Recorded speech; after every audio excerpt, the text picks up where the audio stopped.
আজ আমাদের ছাগল ছানা হয়েছে, আমরা দেখাতে পারিনি, ক্ষমা করে দেবো। কি করে ছাগল ছানাটা হলো, কারণ আমরা তখন ছিলামনি, বাদাই হয়ে গিয়েছে একা একা। দেখো কত সুন্দর ছাগল ছানার গায়ের রং।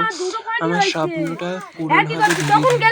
দেখো এই রকম ছাগল ছানা থাকলে আমার মন ভরে যায়, কারণ আমার এই স্বপ্নটা ছিল, কিন্তু আরো স্বপ্ন ছিল, সেসব স্বপ্ন বলতে গেলে অনেক দেরি হবে। দেখো ছাগল ছানাটা গায়ের রংটা দেখেছো কত সুন্দর।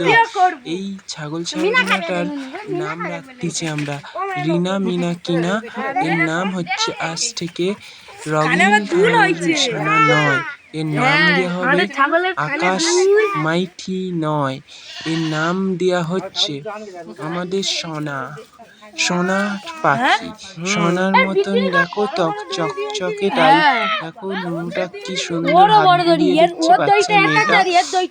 এই দেখো ও বাচ্চা, কিন্তু ও ছাগল ছানার উপরে কত ভালোবাসে দেখেছো।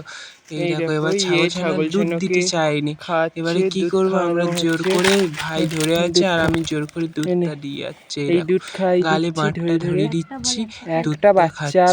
তোমরা দেখো এইভাবে আমরা দুধটা খাচ্ছি। এরপরে ধীরে ধীরে এক এক প্রথম ছানা তো, তাই প্রথম ছানাকে এইভাবে খাওয়াতে হয়।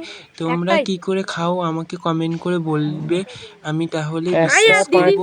আর আমাদের এই ছাগল ছানার নাম তো কি দিয়েছি বললাম, সোনা।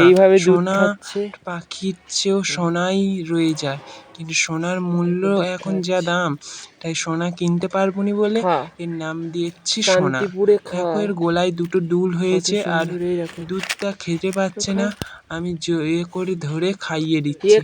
আমার ভাইকে ছোট তো তাই খেতে পায়নি। দেখো চোখগুলো কত সুন্দর দেখতে।